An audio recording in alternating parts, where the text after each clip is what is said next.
আমরা সবাই অবগত আছি, গতকাল রাত অর্থাৎ সন্ধ্যাবেলায় আমরা একটা খবর জানতে পারি, অত্যন্ত দুঃখজনক। নাবালিকা ছাত্রী,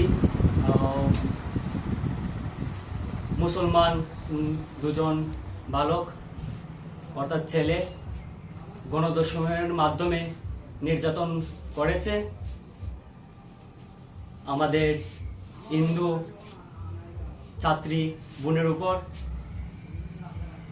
সেটা অত্যন্ত দুঃখজনক। আমরা এর পরিপ্রেক্ষিতে আগামীকাল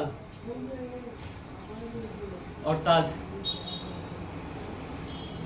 শনিবার 3টার সময় আমরা পানিসাগর ট্রাফিক পয়েন্ট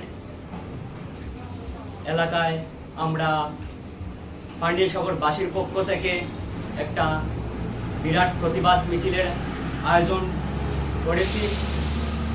সেই প্রতিবাদ মিছিলে প্রত্যেক সংগঠন, সংস্থা এবং ক্লাব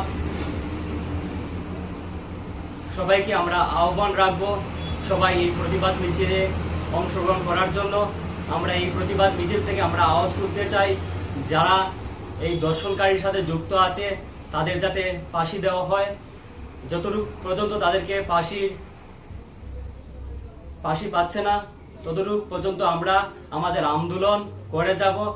আপনারা দেখেছেন বিগত দিনে একটা কলকাতার ঘটনা নিয়ে আমরা আন্দোলনে নেমেছিলাম। শুধু এক জায়গাতে নাই, আমরা বিভিন্ন জায়গায় আন্দোলন করেছি। তো আমার পানিসাগরবাসীর পাশাপাশি পুরো ত্রিপুরা রাজ্যের প্রত্যেকের কাছে আহ্বান থাকবো, শুধু পানিসাগরই আমরা যে প্রতিবাদ মিছিল করব তেমন না, পুরো রাজ্যবাসী যাতে আমরা সব জায়গায় আমরা এই প্রতিবাদ মিছিল করতে পারি। এই প্রতিবাদ মিছিলের মাধ্যমে যাতে আমরা আওয়াজ তুলতে পারি, ফাঁসির আওয়াজটা আমরা যাতে তুলতে পারি, তাই সবার কাছে আহ্বান থাকবো। এবং আগামীকালকে যাতে ত্রিপুরা রাজ্যের প্রত্যেকটা এলাকা থেকে এবং পানিসাগরের কোনায় কোনায় থেকে যাতে আমাদের প্রতিবাদ মিছিলে অংশগ্রহণ করে, সেটা আমি সবার কাছে আহ্বান রাখছি। আমরা আজ সকালবেলা আমরা এসপি স্যারের সাথে কথা বলি এবং উনি হাসপাতালে গিয়েছেন। আমাদের যে ছাত্রী বোনের উপর নির্যাতিত হয়েছে উনি চিকিৎসার ব্যাপারে খোঁজখবর নিয়েছেন। ওনাকেও ধন্যবাদ জানাতে চাই যে যারা অপরাধী তাদেরকে অতি সত্বর গ্রেপ্তার করা হয়েছে, আজকে কোর্টে প্রেরণ করা হয়েছে।